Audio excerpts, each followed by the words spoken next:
Hi, this is Eli Kranzberg from Logic Pro Expert.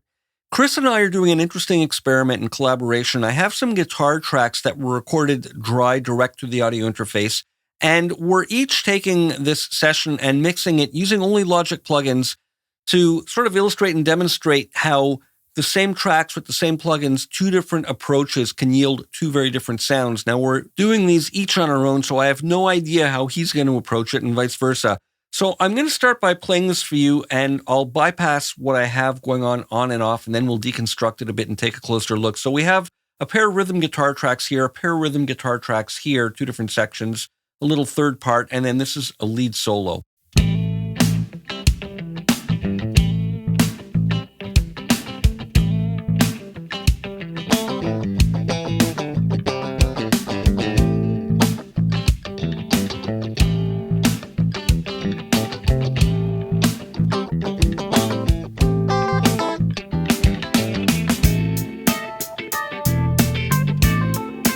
The second set of rhythm tracks.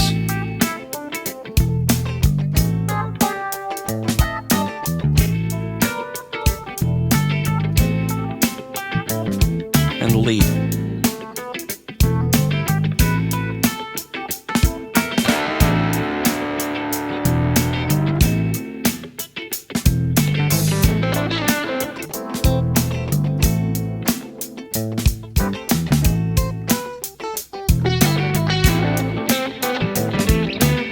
All right, so let's break it down. The first two tracks, instead of hard panning them, I've got them panned at about 10 o'clock and about 3 o'clock, so they're not exactly even. And let's just solo those to start with.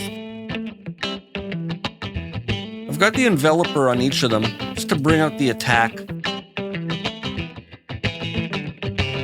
I'm not doing a lot, but they're emphasizing the articulation. Now I've got some 2BQ. Doing some different subtle boosts and cuts. Here's the first one. So it's just focusing the mid-range. And I've started with a preset in all these amp designers, then customized them somewhat.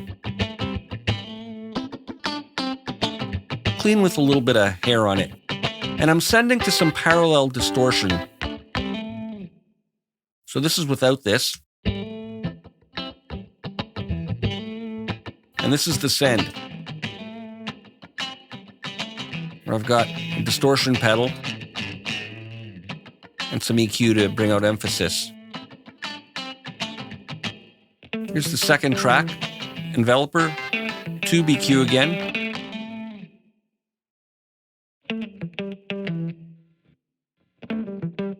Not doing a lot. Here's some treble boost. Just adding some sustain to those muted notes. So this is a bit cleaner. And bus 3 is sent to reverb. And they're all going to bus 3, all the rhythm tracks anyway. Let's focus in now on this second section, and we'll start soloing these tracks.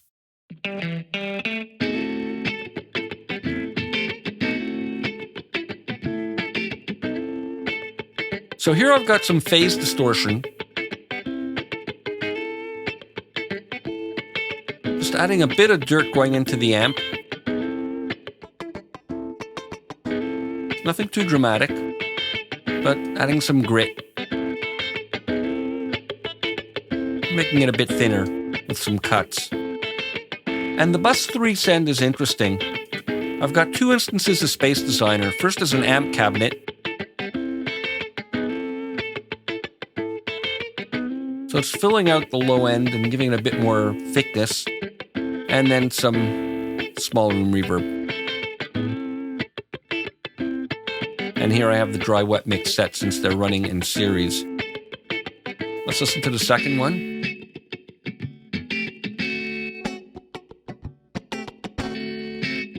So I'm starting with distortion. I want to drive the signal hotter into the amp. And then some distortion here.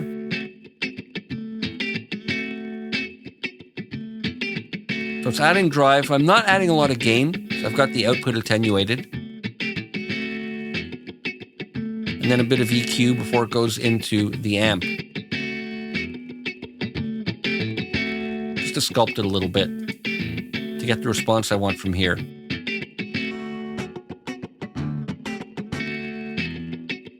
So here are these two together.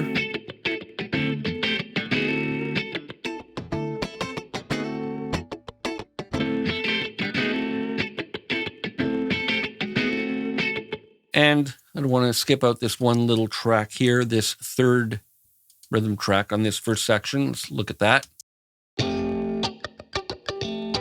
I'm adding a lot of compression going into the amp to get some sustain.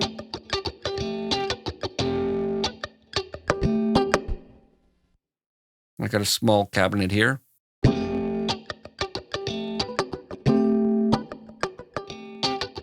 That's without the compressor and with. So it's not only evening out the tone, but adding in some sustain. Let's listen to the guitar solo.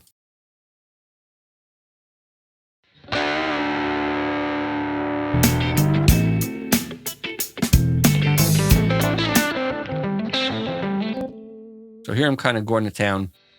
I'm starting off with a real boost. So just without that. It's adding a lot. And some delay, just a regular mono delay.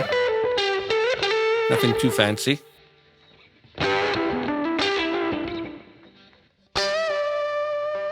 Driving it here.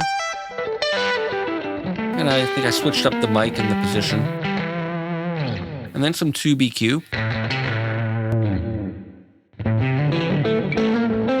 I love this EQ for focusing in on a specific area with the boosts and cuts. So it's really doing a lot to get rid of the tubbiness and focus it where I want. Chroma Verb for a bigger reverb. I'm running it into our bus reverb, but this too.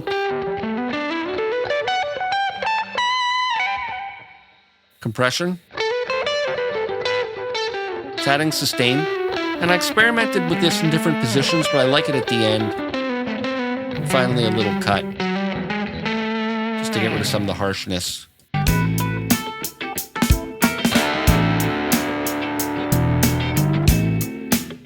So once again, no processing.